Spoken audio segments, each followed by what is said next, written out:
Live mula sa GMA Network Center, 20 taon nang nakatutok. 24 oras. Magandang gabi po, Luzon, Visayas at Mindanao. Kalunos-lunos ang sinapit ng isang estudyante mula Pangasinan na natagpo ang patay sa isang bakanting lote sa La Union. Sunog na ang katawan ng biktima at lumalabas na pinukpok din ng matigas na bagay sa ulo. Nakitaan din siya ng sugat sa hita na ininalang dahil sa ice pick. Nakatutok si Jasmine Gabriel Galban ng GMA Regional TV.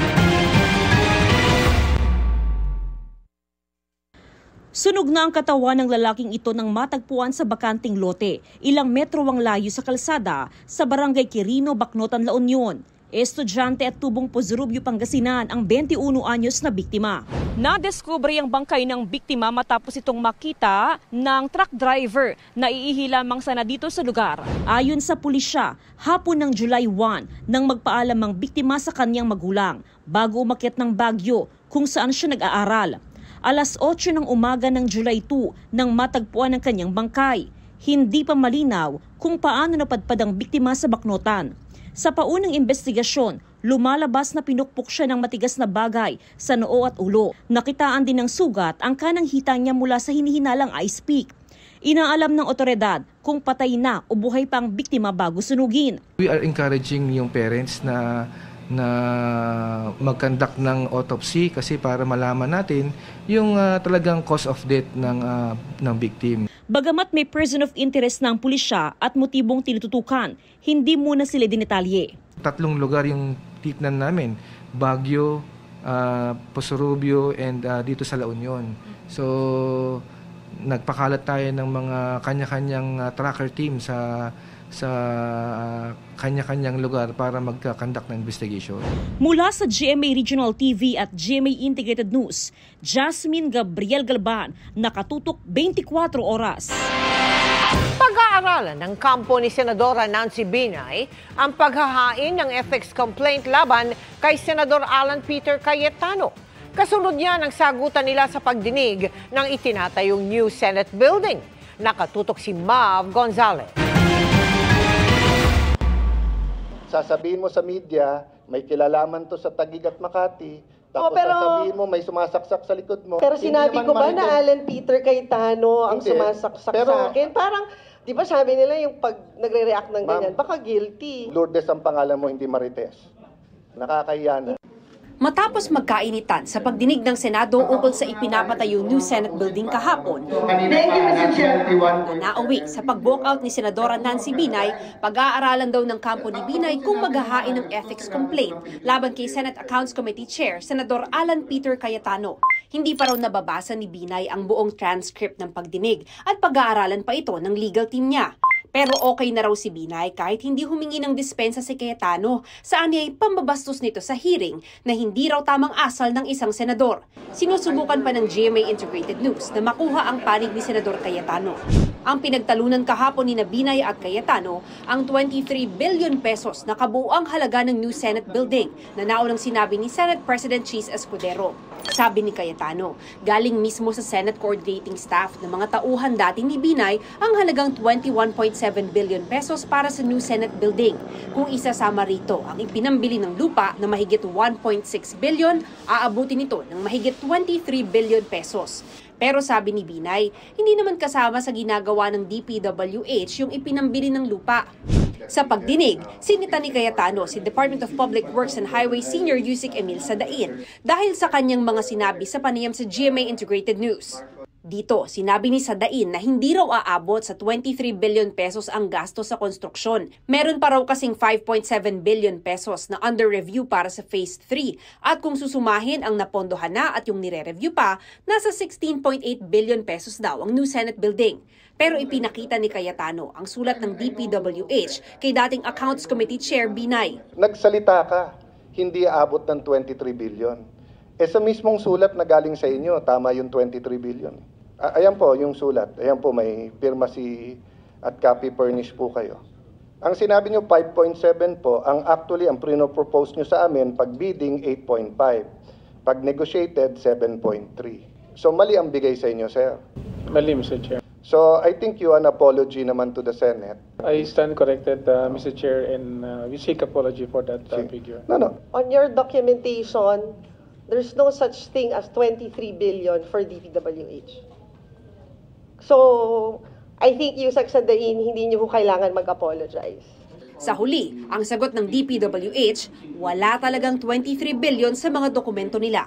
Kahapon, isa sa mga kwestiyon ni Cayetano ang fasad ng new Senate building na hindi pa nasisimulan dahil nasa phase 3 pa ng construction. Hindi raw ba dapat kasama ito sa shell and core ng building na ginagawa ng Hillmarks Construction Corporation? Lahat ng building may fasad. Ang alam ko sa shell and core nila sinama yan. Hindi nila sinama yan sa fit out. The shell refers to the overall structural frame, including foundation system, exterior walls, floor slab, and roof decks, complete with common areas, staircases, elevator shaft. Facade is the exterior wall. So you mean hindi nyo kinuna ng Hillmarks ng quote for the facade?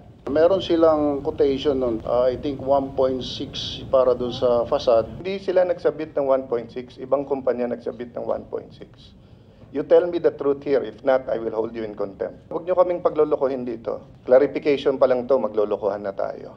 Sa umpisa pa lang, nagsabi sa inyong Hillmarks na pwede sila at kung magkano Kaya nga sinabi ko sa inyo, submit nyo lahat ng dokumento, hindi nyo naman sinubmit lahat Yung mga internal nyong sulatan, hindi nyo sinubmit Sa estimated cost ng Phase 3 ng construction, aabot ng mahigit 1.6 billion pesos ang fasad ng building.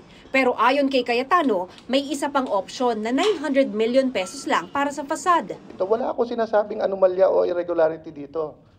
Ang sinasabi ko, sabihin nyo sa amin lahat. Kasi nga, bago na ang Senate President, bago na ang majority, i-represent ko sa kanila. Hindi na nakasagot dito ang DPWH dahil may ibang isyong tinanong na sa Cayetano. Sa panayam sa Balitang Hali kanina, sabi ni Binay, pwede naman daw sanang ipaliwanag lahat, pero tumanggi umanong makipag-usap si Cayetano sa kanila ni Senador Ping Lacson na dati ring chairman ng Committee on Accounts. I think the best person to explain sa kanya is Senator Lacson. Kaya nga nilapitan natin si Senator Lacson na kung pwede mag-usap kaming tatlo. At yun na nga, nag-send out siya ng message kay Senator Alan. The mere fact that he declined the invite of Senator Lacson na mag-usap kaming tatlo, di sana napaliwanagan na siya kung saan ba nanggaling yung mga ganong numero. Kinukunan namin ng pahayag si Cayetano pero wala pa siyang tugon. Sa susunod na pagdinig ay ipapatawag na ang kontraktor ng proyekto na Hillmarks Construction Corporation. Ilang linggo nang sinisikap ng GMA Integrated News na makuha ang panig ng Hillmarks ukol dito. Para sa GMA Integrated News, Mav Gonzalez, nakatutok, 24 oras. Sinisingil ng AFP ang China kaugnay ng pinsala sa mga gamit nito na aabot sa 60 milyong piso ng harangin ng mga Chino ang resupply mission ng Pilipinas noong June 17. At kung maulit ang agresibong hakbang, tatapatan daw ito ng kapantay na puwersa. Nakatutok si June Veneracion. Armado ng palakol, patalim at iba pang sandata ang China Coast Guard nang harangin ang resupply mission ng Pilipinas sa Ayungin Shoal noong June 17. Kung maulit ang itinuring na pinaka-agresibong aksyon ng China sa West Philippine Sea, magkakasubukan na ayon sa Armed Forces of the Philippines. Hindi tayo papayag na gawin ulit sa atin yan. Hindi pwede yun. Pilipino tayo, Pilipino. Basta lalaban tayo ng patas. Okay? Yun lang pwede kong sabihin. Pero hindi raw gera ang hanap nila, kaya iiwasan pa rin magkabarilan at magkasakitan. Gayunman, may mga adjustment daw na gagawin para sa proteksyon ng mga sundalo sa susunod na resupply mission na hindi pa rin lalabag sa rules of engagement. We will apply the same level of force that would allow us to defend ourselves. Pinagbabayad din ng AFP ang China sa pamamagitan ng Department of Foreign Affairs ng 60 million pesos dahil sa pagsira nito sa kanilang mga gamit. Pinapasoli rin ng AFP ang 7 baril na kinuha ng China Coast Guard. At baka ipasagot sa China ang operasyon sa kamay ng sundalong Pilipinong naputulan ng daliri. Illegal acts kasi itong mga ginawa nila na ito. So dapat managot sila. Inilatag din ng AFP ang iba't ibang estratehiya para sa sunod na resupply mission at iba pang operasyon sa West Philippine Sea kay Pangulong Bongbong Marcos sa kanilang command conference kanina. Ang instruction po ng ating Pangulo is to de-escalate. Again, we cannot discuss that because when we talk about the how, nandun na po yung ating mga operational matters. Pinayuhan naman ng AFP ang publiko na huwag magpanik kaugnay ng hypersonic missile umano ng China na nakaumang sa direksyon ng Pilipinas na ayon kay Senador Amy Marcos ay nabasa lang niya sa hindi pinangalanang report. We are also preparing for those. We protect our facilities from possible missile attacks. Sabi ng China Foreign Ministry, hindi rin nila alam kung saan nakuha ng senadora ang impormasyong ito. Kumite daw ito sa peaceful development and defensive policy at hindi mapagbanta. Tugon naman ito sa danyos na hinihingi ng AFP at pinapasoling mga armas. Ginawa lang daw ng China ang mga hakbang para protektahan ang kanila umanong soberanya. Para sa GMA Integrated News, June Veneracion, Nakatutok, 24 Oras. Inihiling ng ilang grupo sa Korte Suprema ang pagpapatigil sa pagbaba ng taripa sa ilang imported items kabilang ang bigas. Babala ng Agriculture Department, may epekto ito sa supply. Nakatutok si Mark Salazar.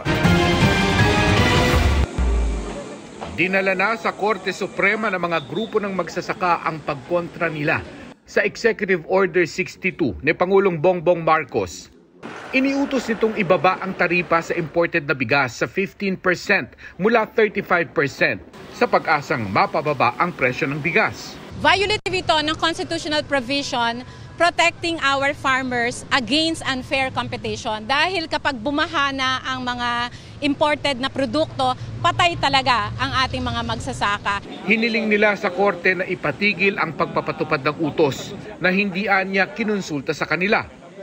Bagay na ipinunto rin sa pagdinig ng Senate Committee on Agriculture. Wala raw kasi sa transcript ng mga isinagawang public hearing ng Tariff Commission ang rekomendasyong ibaba ang taripa sa imported rice. Hindi lumabas sa March, opposite ang sinabi, ang kabaliktaran ang sinabi nung September. Saan galing yung 15%? Ang petitioner po is the EDG. Yes, so it's the EDG. Ibig sabihin, hindi stakeholder. EDG ay bahagi ng... Ano ang EDG? Economic Group. Panukala ng isang senadora, magbawas taripa lang sa panahon na wala o mahina ang ani, imbes na buong taon hanggang 2028. Variable, hindi po fixed 15% lang 4 na taon. Madam Chair. Every 4 months sa magiging review. Meron po tayong Section 1608 sa CMTA na po pwede po dong i-petition kung para i-modify yung tariff. Kasi yung pong 2024 hanggang 2028, hindi naman po siya yun na talaga.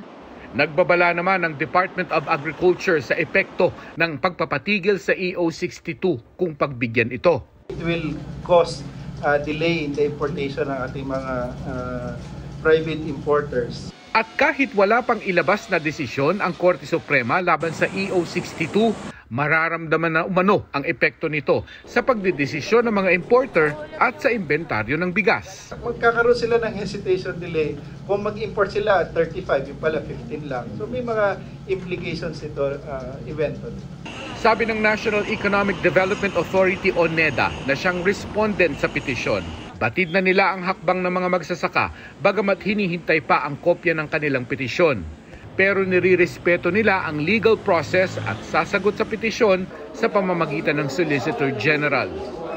Inilunsad na rin ng pamahalaan ang programa nitong magbenta ng bigas sa halagang 29 pesos kada kilo sa mga mahihirap na pamilya.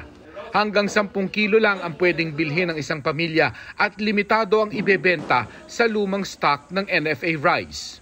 Para sa GMA Integrated News, Mark Salazar, Nakatutok, 24 Oras. Mga kapuso, ilang lugar ulit sa bansa ang nalubog sa baha at nakaranas pa ng landslide.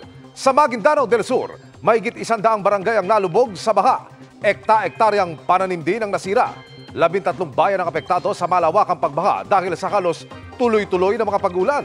Nagka-landslide naman sa bagong bayan Sultan Kudarat. Gumuho ang lupa mula po sa bundok at humambalang sa kalsada kasama ang mga bato at maliliit na puno. Nalubog sa makapal na putik kaya pinagtulungang buhatin ang ilang motorsiklo. Ang mga pag-ulan sa Mindanao ay dulot ng Intertropical Convergence Zone o ITCZ. Kasabay pa rin itong umiiral ang easterlies na maaari ring magdulot ng thunderstorms. Base sa datos ng Metro Weather, muling uulanin ang malaking bahagi ng bansa bukas lalo na po sa hapon. May matitinding ulan na sa Ilocos Region, Central Luzon, Mimaropa at Western Visayas. Halos buong Mindanao ang posibleng makaranas ulit ng maulang panahon.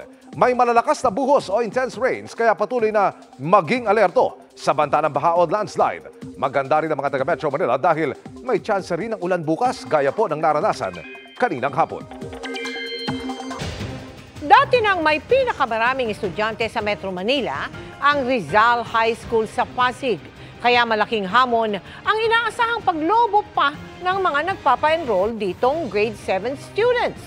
Nakatutok si Marisol Abduraman. Dinagsa pa rin ang pangalawang araw ng enrollment para sa mga incoming grade 7 sa Rizal High School sa Pasig City, ang isa sa mga high school na may pinakamaraming estudyante sa Metro Manila. Isa sa mga pumila si Lola Carmen, kasama ang apo na dumayo pa mula Quezon City. Balitaan din namin na maganda ang turo dito. Sa ngayon, nasa 1,700 na ang bilang ng mga grade 7 na nagpa-enroll at inaasahan daw ng paaralan na tataas ng 3% ang kanilang enrollees ngayong school year. Noong nakaraang school year, umabot sa 1,875 ang kanilang grade 7. Merong public elementary sa aming catchment area, so nakikita namin na tataas kami ng konti sa aming grade 7. Inaasahan din daw nila ito sa mga papasok na grade 11, bagamat magkakaroon daw sila ng konting limitasyon para hindi maapektuhan ang kalidad ng edukasyon. Pero kahit inaasahan ang pagdami ng bilang ng mga estudyante, sisikapin pa rin daw ng eskwelahan na gawing 40 students pa rin ang kapasidad bawat klase. Kaya ang isa raw paraan, magdagdag ng section kung kinakailangan. Pero bukod sa enrollment, naging abala rin ang mga estudyante at mga magulang kanina sa medical screening. 1902 pa itinayo ang Rizal High School, pero sa kauna-unahang pagkakataon, nagkaroon ng medical screening ang paaralan. Kabilang na nga rito ang physical examination kung saan sinusukat ang tangkad at bigat ng estudyante. Kinukuha rin ang vital signs, blood pressure at iba pa. Mahalaga raw na magkaroon ng kumpletong medical records ang mga bata. Bakit ba naaapektuhan or hindi nakakapag-aral na mabuti ang ating mga learners ay dahil sa kalusugan nila? Pero maging ibang aspeto aalamin din, lalo't may mga bata daw na nagkakaroon ng anxiety, depression at iba pa. Mga triggering factor bakit hindi nagpi-perform ng maayos yung ating mga learners. Libre ang medical screening dahil mahigpit pa rin daw ang no collection policy ng DepEd. Maganda po para sa lahat kasi para malaman namin na kung healthy ba yung pumapasok sa school. Para sa GMA Integrated News, Marisol Abduraman. Nakatuto, 24 oras. Ikinababahala ng isang grupo ang pagpo-post online ng mga litrato ng mga bata lalo't may ilan umanong ina-upload sa chat group ng mga matatandang lalaki at foreigner at posibleng maabuso. Kabilang dyan ang mga kuha sa ilang kiddie pageant at modeling photoshoot. At nakatutok si Maki Pulido. Wala namang problema ang Council of the Welfare of Children sa pagpapalahok ng mga bata sa pageant o modeling photoshoot. Pero naalarma sila kung ganito na, naka-sexy bathing suit, makapal na makeup at mapang-akit na pose. Ganon din sa beauty pageant ng mga bata. Yung mga pinapasuot sa mga bata, medyo pa sexy, yung makeup, yung buhok, yung mga pose, yung galaw, yung talents, which appear to sexualize children, yan po ang tinututulan natin. Nagbabala sila kasunod ng pag-aalok ng isang grupo ng mga photographer na kuna ng mga litratong ilang bata para sa kanilang modeling portfolio. Ang mga litrato kasi ina-upload pala sa mga chat group na may mga miyembro umanong matatandang lalaki at mga foreigner. Ang mga litrato naman ng mga bata mula sa mga beauty pageant pinupost sa ilang Facebook page. These materials may be used to generate child sexual abuse and exploitation materials. They can be sold to sexual offenders, pedophiles, and even the dark web. May tuturing na child abuse ang sexualization of children. Labag din sa batas kung i-upload ang anumang material para gawin itong sexual fantasy. May parusa itong kulong na hindi bababa sa 12 taon at multang hindi bababa sa 800,000 pesos.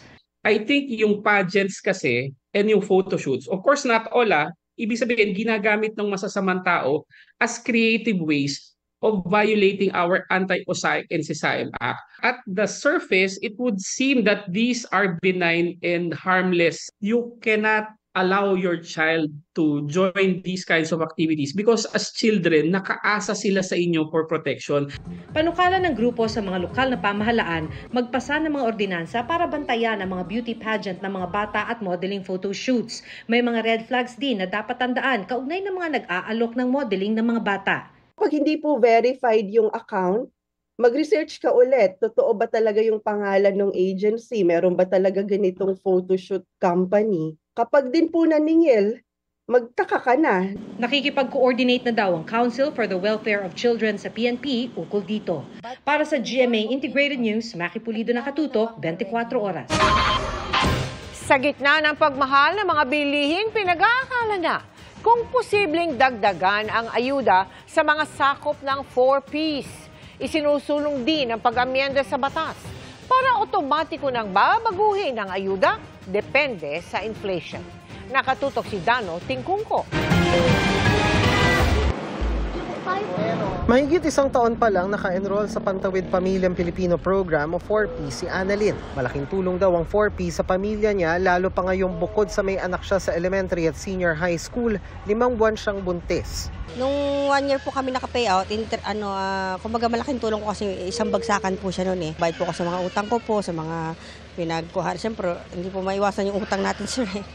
Dahil sa hirap po ng buhay dito. Malaking tulong po na bayaran ko po ibang mga pinagkuhanan po namin ng pera. Pero aminado si Annalyn, kahit may 4Ps, sila'y kinakapos pa rin. Napakamahal na po ngayon ng mga bilhin, lalo na po yung bigas. Diba sir? Napakamahal na po ng bigas eh. Dati pong bumibili kami sa 200, may 5 kilo na kami ngayon, 3 kilo lang. Tapos po lahat po naman bilihin tumaas. Ano yung mga kailangan ninyong gawin mag-asawa para mabuo yung bangga? Ako sir, nagka-cash advance po yung mister ko sa opisina nila, ganun po. At minsan po, naghiram din po ako sa 5-6 para po matugunan yung aming mga pangailangan. Sapat lang po sa pang-araw-araw na pamumuhay. Sa gitna ng pagtaas ng presyo ng mga bilihin, pinag-aaralan ng DSWD ang posibleng adjustment sa ibinibigay na grant sa 4Ps beneficiaries.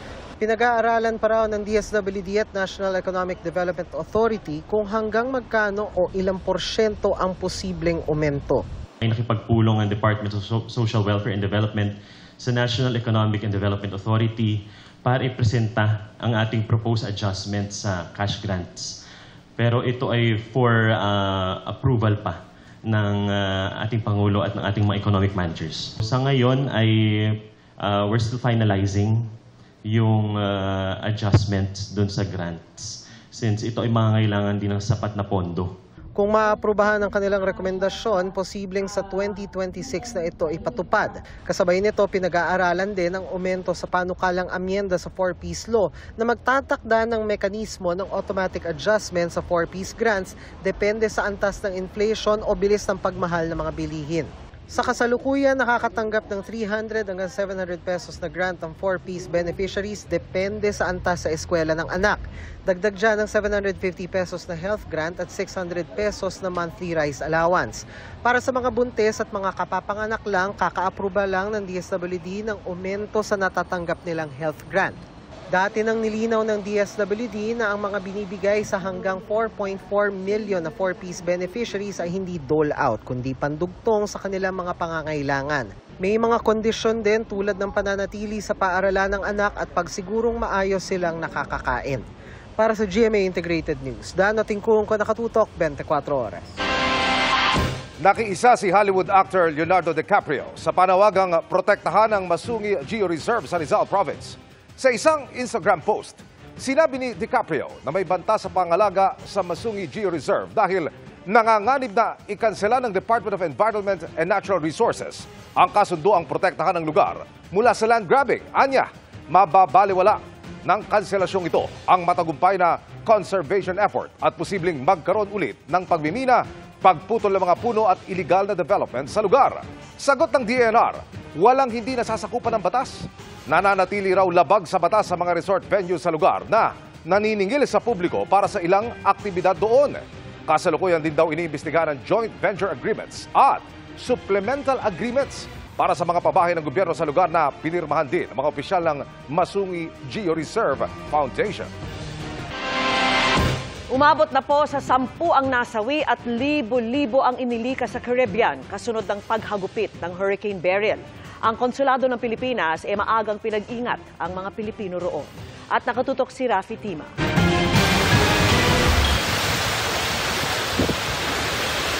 Sa lakas ng ulan sa Kingston, ang kabisero ng Jamaica, halos wala nang makita sa kalsada.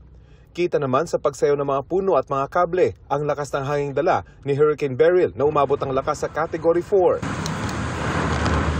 Bagamat hindi direktang tinamaan, naging malawakan pa rin ang pinsala sa Jamaica, lalo na sa southern part ng isla. Sa ngayon, umabot na sa 10 ang patay sa pagdaan ng bagyo sa Caribbean. Libo-libo naman ang inilikas. Sunod na tinumbok ng bagyo na patungo sa direksyon ng Mexico ang Cayman Islands. Bagamat hindi rin direktang tatama sa British Overseas Territory sa lakas ng bagyo, inaasahan ng mga otoridad ang malawakang pinsala. Kaya ang konsulado ng Pilipinas sa Washington DC na may sakop sa Caribbean, maaga pa lang daw, pinag-iingat na ang humigit kumulang 6,000 Pilipino na naninirahan at nagtatrabaho doon. Si Dion Sese, isa sa mga Filipino community leaders sa Cayman Islands, nakausap ng GMA Integrated News ilang oras bago dumaan ang bagyo. Maaga daw siya naghanda, ang kanyang pintuan, nilagyan niya ng sandbag. Trinin na rin niya ang mga puno sa labas ng kanyang bahay. Pati bubong sa likuran ng kanilang bahay, tinanggalan niya dahil tiyak, lilipa rin daw ang mga ito. Nakaipon na po ako ng tubig. Nakapag-imbak na rin ako ng drinking waters ko. Meron din ako nakaprepare na generator. May battery-operated radio ako. Flashlights. Kumbaga nakaprepare ako. Ito na, oh. Pinipare ko po talaga yung sarili ko. Tapos yung mga gamit kong nasa ground, inangat ko yan. Sabi, pwede pong umabot ng 15 to 20 feet yung wave. Medyo mataas. Kaya maganda talaga kung nakatira ka sa malapit sa coastal, you have to move away from it. Yan daw ang ginawa ng nasa 600 Pilipino na nakatira malapit sa dagat o kaya sa mga bahay na posibleng sirain ng bagyo. Nasa mga designated shelter na sila ng Cayman Island authorities tulad ng gym na ito sa Georgetown, ang kabisera ng Caymans. Dala ang konting gamit, kompleto naman daw sa pagkain at tulugan ang mga lumikas na Pilipino, kasama na ang iba pang residente. Nagpadala na ng ship yung Majesty sa London na nakaantabay in case na may mangyari sa Cayman Islands.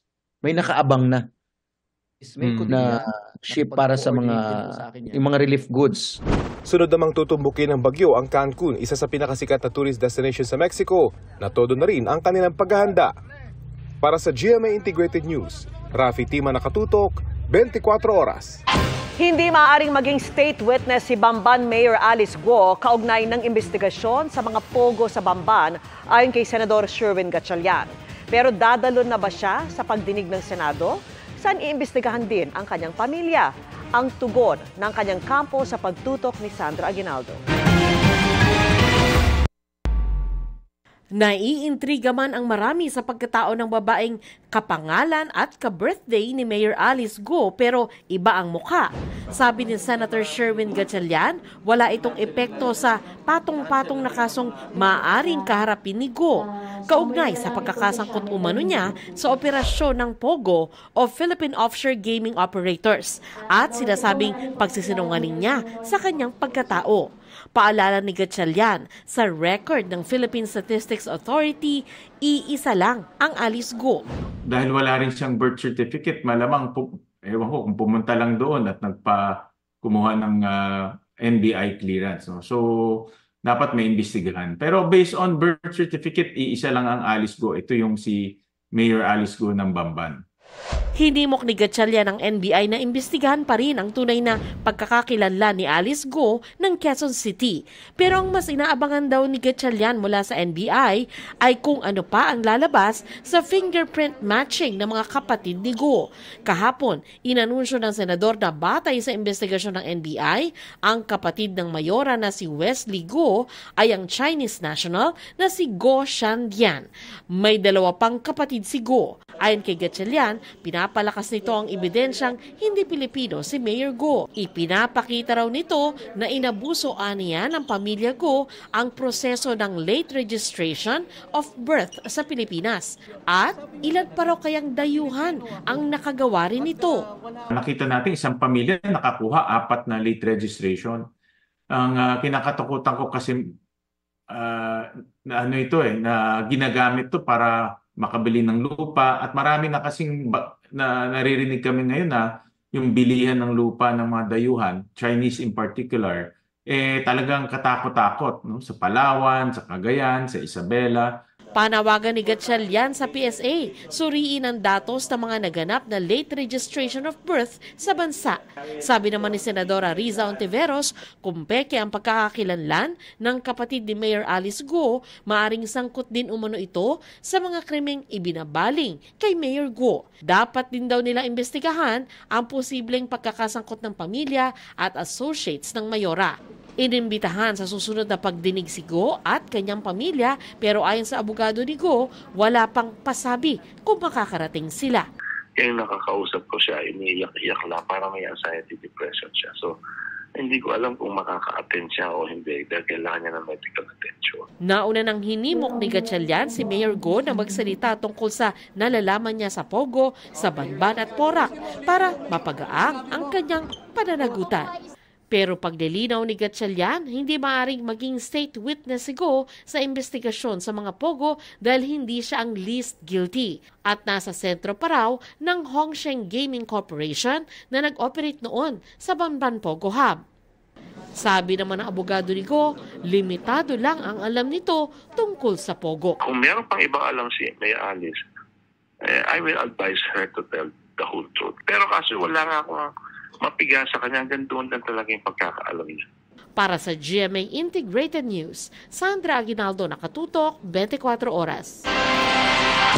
Ilalabas na bukas ng Budget Department ang kakulangang 27 billion pesos na health emergency allowance para sa mga healthcare worker. Mayo ngayong taon, nang hilingin niya ng Health Department para bayaran ang natitira pang mahigit 5 milyong validated na health emergency allowance at mahigit 4,000 COVID-19 sickness at death compensation claims. Nauna nang naglabas ang DBM ng mahigit 91 billion pesos para sa public health emergency benefits and allowances na sakop ang benepisyo ng health workers mula 2021 hanggang 2023. Mahigit 73 billion pesos diyan ang nakalaan para sa health emergency allowance.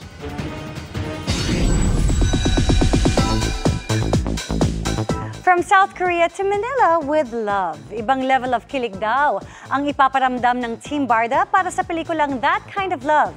Sa premiere night, nag-share din sina Barbie at David ng kanilang memories while shooting sa South Korea. Makichika kay Nelson Canlas.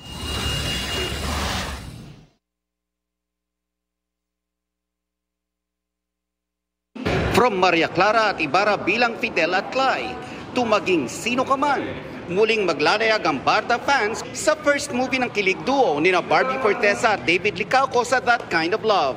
Sa premiere night ng pelikula, pinakilig ng dalawa ang mga fans mula pa lang sa kanilang paglalakad sa mall para mag-invite ng mga manonood. Ibang level daw ang pagpapakilig nila dito bilang sina Mila at Adam, na kahit hindi magkasundo ay paglalapitin pa rin ang mga puso. We're both fans of romance films. So, yung atake namin dito sa pelikulang ito is very... siya kasi, I'd like to think, mas ano siya very Korean drama vibe, na very mysterious, reserved in his own way. Pero alam mo na pagdating sa babaeng mahal niya, talagang he's very generous, he's very caring, he's very sweet. Ako naman, mas yung babae yung mas malaki gumalaw. I just hope na like the people who supported us in Maria Clara, they will support us also here in this movie. I'm sure na they will get kilig. Full support ang fans, lalo't inspirasyon daw kasi ang hatid sa kanila ng Barda. Ako talaga, happy feels ko talaga sila. Kasi nung time na yun, depression. Depression ko sa school. Kasi po magaling po sila umarte. Pero effective po sila, may chemistry po. From Manila, dadaling tayo ng That Kind of Love sa South Korea. Ano naman kaya ang di malilimutan ng Barda sa lugar na yon? Food trip, romantic places at happy memories daw yan. Ang pinaka-nagustuhan kong street food doon, yung tanghulu, yung fruits covered in sugar. Ay, ang sarap nun. It was when we ate in a Sangyup restaurant. Nakita ko na super gusto ni Barbie yung Korean food. Nakita ko na kapag kumakain siya, talagang focus siya And siguro yung scenes din namin sa Korea, andun kami sa crossing Kasi may mga cars talaga, so mabilis yung mga kotse. Maglalakad sa red carpet ngayong gabi sina Gabby Garcia, Khalil Ramos, Jeric Gonzalez, Rabia Mateo, Martin Del Rosario at Michelle Marquesti. Nelson Canlas, updated sa Showbiz Happenings. And that's my chika this Thursday night. Ako po si Iya Arellano. Miss Mel, Miss Vicky, Emil. Thanks, Iya. Salamat sa iyo, Iya. Salamat, Iya. Yan ang mga balita ngayong Webes. Ako po si Mel Tiangco. Ako naman po si Vicky Morales para sa mas malaking misyon. Para sa mas malawak na paglilingkod sa bayan, ako po si Emil Sumangil. Mula sa GMA Integrated News, ang News Authority ng Pilipino. Nakatuto kami 24 oras.